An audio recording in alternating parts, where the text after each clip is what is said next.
When we talk about liquid-cooled PCs, we're usually talking about desktops that either have an all-in-one unit or a full-on custom loop. Well, today we're taking a look at a laptop that can accommodate an external liquid cooling unit. This is the Recoil 17R LC from PC Specialist, and yes, you heard me right, this thing can handle liquid cooling. How cool is that?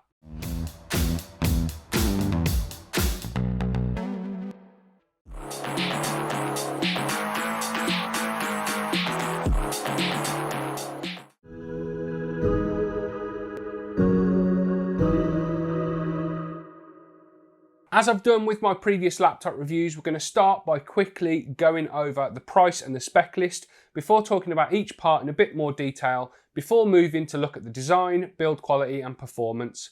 Now, a little spoiler alert, the results were not entirely what I expected, so stick around until we get to the benchmarks to see just how this liquid cooler affects things. And just to let you know before we dive in, the price for the Recoil 17R LC with the liquid cooler is a whopping £2,399.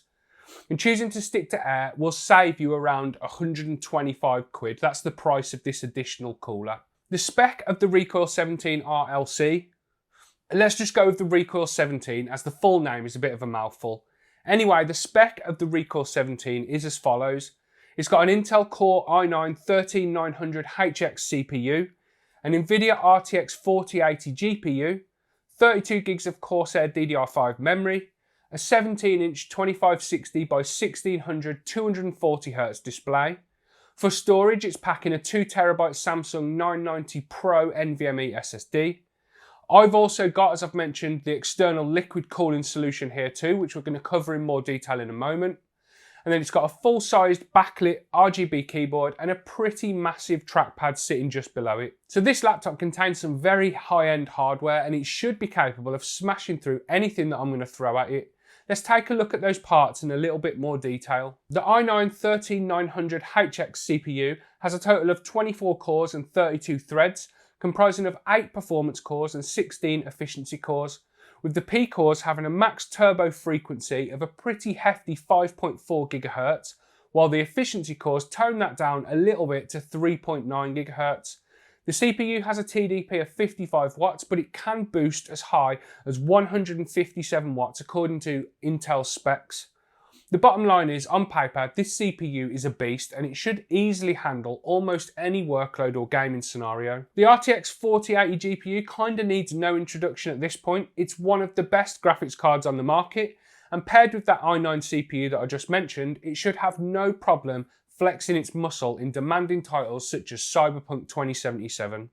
It's got 12 gig of GDDR6 VRAM, which is plenty enough to handle some high-res textures, and also it supports DLSS 3 and the frame generation alongside that in certain titles to push those frame rates even higher. There's 32 gig of Vengeance DDR5 memory from Corsair installed in the Recoil 17, running at 4,800 megatransfers. It is in two 16GB modules and there are no other DIMM slots free, so if you did want to upgrade at some point, then a whole new kit would be needed. Now, it would have been nice to have seen some faster RAM used here, if I'm honest, but nonetheless, this memory should still get the job done, and there is plenty of it, to be fair. The display is, as the name suggests, 17 inches big. It's got a matte finish with a resolution of 2560 by 1600 and a refresh rate of 240 Hz. Storage comes in the shape of a 2TB Samsung 990 Pro NVMe M.2 SSD. And what's more, there is a spare M.2 slot available, which will let you chuck in another drive at some point if you want to. But focusing back on the drive that we do have though, it's a PCI Gen 4 model with advertised read speeds of up to 7,450 megabytes per second and then write speeds of up to 6,900 megabytes per second. The Recoil 17 sports some pretty beefy cooling, even without the additional liquid cooler. There are 6 heat pipes in total, feeding heat into 2 fans. And of course, as I've mentioned a couple of times already, the Recoil 17 does support liquid cooling too, which can be seen with this additional pipe or loop feeding off of those in and out ports found on the back of the laptop. This definitely isn't something you'd want to take out and about with you, the liquid cooler, as you'd be constantly draining and refilling it. It's designed to stick on a desk somewhere to enable better performance when you've got the laptop in its kind of semi-permanent home. Setting up that liquid cooler was a bit daunting first time around. It doesn't come pre-filled and it's an openish kind of loop sealed by this little rubber stopper, and it will need to be filled with and occasionally topped off with distilled water. Connecting it to the laptop itself is a lot more straightforward though. Once it's filled and the pipes are connected, it's just a case of connecting it to the rear of the machine, which is conveniently magnetic. Some caution is required though, as when I first started using it, there was some leakage from the rubber seal, this rubber seal on the front and top of the external radiator, but this did stop completely once the system had fully settled. It's pretty easy to use once that initial setup is out of the way, and it doesn't look too bad either, to be fair. Finally, the battery included is a non-removable lithium-ion cell which got a 99 watt-hour capacity. The Recoil 17 houses those pretty impressive specs inside a relatively minimalistic looking chassis. It's not the smallest or lightest laptop in the world by any stretch of the imagination, but it doesn't go over the top with the gamer styling. It's coated in a smooth black finish that feels soft to the touch. There's an RGB light bar which runs around the back of the laptop, which can be adjusted within the control software to whatever colour you want. The speakers are okay. They aren't the loudest I've ever heard, but they do sound okay. The quality is pretty good and not as treble heavy as you'd usually find on laptop speakers. Here's a quick sound test so you can hear what they sound like.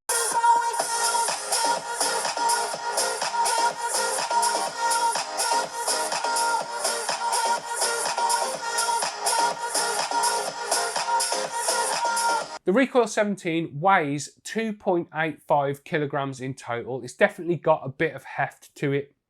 The bezels surrounding that 17-inch display are quite thin, not to a breathtaking level, but they haven't bothered me while I've been using the Recoil 17 for testing. The keyboard, as I mentioned earlier, is full-sized and fully backlit. It feels okay to type on, but I personally much prefer an external mechanical keyboard. The trackpad is very generously sized too and feels good when clicked. It's responsive and tactile, but again when gaming, an external mouse will always win in my book.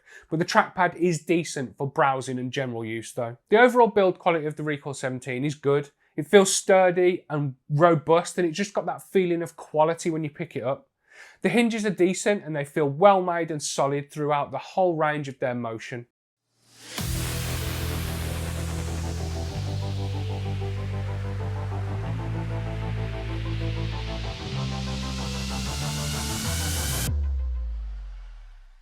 Right, let's move on to seeing how this laptop performs. The focus of my charts and comparisons is kind of based on how the liquid cooler affects the performance and thermals of the laptop. But as usual, I've also tested everything that I normally do. First, we'll look at power use, thermals, clock speeds and noise, both with and without the cooler attached, before moving on to looking at some synthetic and gaming-based benchmarks. As always, I've not done any optimizations to the setup of the laptop, and this is the performance you can expect to see out of the box. And just a quick note on that setup, there was hardly any bloatware installed at all. There's some antivirus in the control software, but there's nothing other than the usual Windows 11 kind of gumph that you get installed like Candy Crush or whatever it is. So let's move on and look at this performance. So looking at the power usage off the bat, and it's a bit of an indication as to what the liquid cooler is doing. That extra cooling is allowing the CPU to maintain higher power usage during different workloads. And I headed into this review with my kind of desktop PC liquid cooling hat on and expected to see the thermals drop, as would often be the case in a desktop gaming PC with liquid cooling. But that in fact was not the case, as can be seen in the results from the thermal testing. Instead, the extra thermal headroom allowed the CPU to really push itself to the limits during Cinebench and Cyberpunk, operating at higher clock speeds and power draw than when in the air-cooled state. So it's less about improving temperatures and more about giving the CPU and the GPU the ability to run that bit faster. The clock speeds also tell a similar story. During a Cinebench multi-core run, the P cores, while air-cooled, maintained an average clock speed of roughly 2.7 GHz, while switching to the liquid cooler in the same test saw those average P core speeds ramp up to 4.1 GHz. That's quite a jump, and it adds some sense to the thermal results that are recorded. I saw a similar situation in Cyberpunk 2077, with the average peak or clock speeds between 3.6 to 4 GHz on air, and then 4.3 to 4.4 GHz while using the liquid cooler. There wasn't much of a difference in noise levels with either air or liquid cooling, as the external unit does make some noise while it's in use. It's a case of the noise either coming from the laptop itself or from the external cooling unit.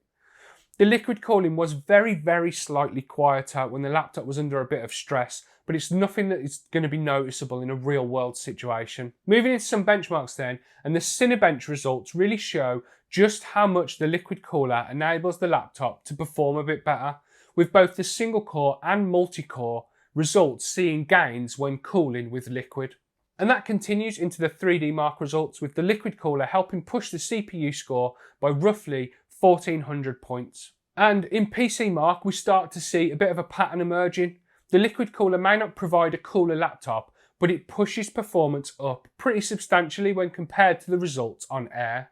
Render times in the Blender Classroom test were improved too when you use that liquid cooler. Memory results are respectable. As I mentioned earlier, I'd like to have seen faster memory included, but in general day-to-day use, these speeds are fine and will handle gaming and general workloads easily. Finally then, before we move into the gaming benchmarks, the 99 watt-hour battery lasted just over 5 hours during the modern office test in PC Mark. Easily enough to get a bit of work done while you're out and about and if you take this laptop on your travels. Moving into the gaming benchmarks then, kicking things off with Modern Warfare 2. And we can see an average frame rate recorded on air of 156.5, with that figure increasing by 1.2 on liquid, so the performance gain is not going to be noticeable in this title. Company of Heroes 3 then, and an average figure of 161.9 FPS was recorded on air, with this title seeing roughly a 10 FPS increase when you use the liquid cooler. RTS games are notorious for their CPU usage, so maybe that was why. Shadow of the Tomb Raider then, and we can see an average FPS figure of 140.1 when using air cooling, and that jumped up by about 7 to 8 FPS when using the liquid cooler to a 147.8 average. Assassin's Creed Valhalla, and on air I got an average FPS recording of 109.4, while on liquid we saw a rough 3 FPS increase to 112.7. Total War Warhammer 3, and on air we got an average FPS reading of 87.8. This is with the battle benchmark. And then on liquid, that jumped up a tiny little bit to 90.5 average FPS. As for Battlefield 2042 then, and on air we got an average FPS reading of 114.5, with the liquid pushing that up by roughly 6 FPS to 120.3. Moving into F1 2022 then, the first of the DLSS 3 compatible or supported titles that I tested. And on air without any DLSS, we got an average of 89.3 FPS. And while on liquid, that jumped up a little bit to 91.7.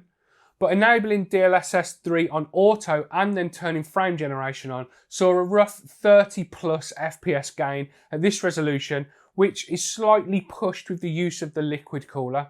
And in Hogwarts Legacy on air, we got an average FPS of 74.3, while turning on that liquid cooler and connecting it up, saw that average FPS jump up by about 4 to 78.1. Turn on DLSS and frame gen though, with DLSS on auto as always, had really huge gains in this title, more than doubling the recorded frame rate. The liquid cooler did make a small difference, but it's probably indistinguishable in terms of when you're real world playing the game and looking at it. The Witcher 3 then on air saw an average FPS of 68 with the laptop air cooled, and attaching that external liquid unit saw that average FPS increase to 69.5. Very small difference that you're probably not going to notice. But if you turn on DLSS 3 on auto and turn on frame gen, you're going to net about a 30-ish roughly FPS gain. And finally then, Cyberpunk 2077 on air saw a 71.1 average FPS. And then on liquid, that increased by about 4 to 75.8 average FPS. But then DLSS 3, again, you get massive gains in this title. When you use it on auto with frame gen, it effectively doubles the frame rates.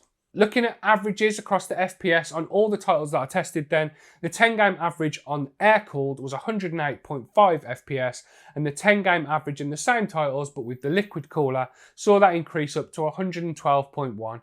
Very, very marginal increase in frames when you use the liquid cooler. And then looking at the DLSS 3 auto and frame gen gains across the average of the titles that support it, the compatible titles on Air saw an average FPS of 118.9, and then those same titles on Liquid saw an average FPS of 124.5.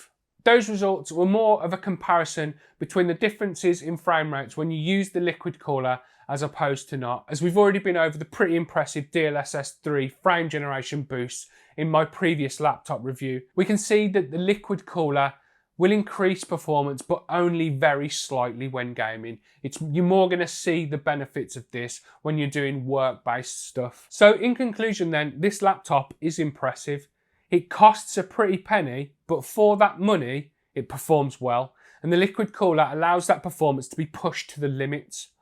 If you're going to have a location where you regularly game, but also want something portable, then I think it's worth shelling out the extra money for the liquid cooling unit. So when the time comes to game at your desk, you can plug it in and you can push the performance a little bit. The Recoil 17 is built well and feels solid all around. There's nothing that struck me as feeling low quality, with the hinges and the trackpad both particularly impressing me.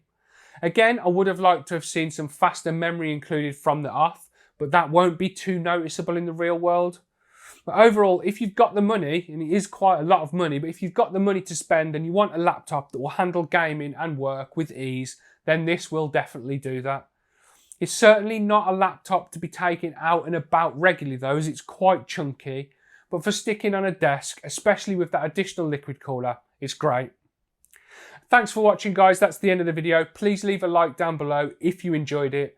Don't forget to subscribe to KitGuru to keep up with the latest PC gaming news and reviews. If you go down in the video's description, you'll find links to our Discord server and our Patreon page and our website if you want to check any of that out. If you want to check out our merch, like this t-shirt, there's links to our kind of YouTube store, whatever it is, down below the video. Anyway guys, I've been Matt. This has been the PC Specialist Recoil 17 with the additional liquid cooling add-on. I'll speak to you in the next one. Look after yourselves. See you later.